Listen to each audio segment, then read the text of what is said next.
দাম লাগাই রাখছে, দেখেন না, একটা ছোট জিনিস 539 টাকা।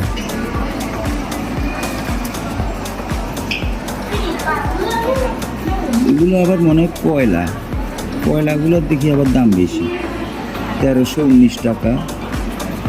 ব্ল্যাক তো কি লিখছি, টৌমালিন,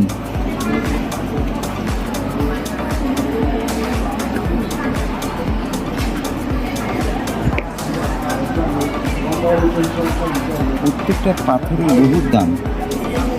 দেখুন এই পাথরটার দাম 3700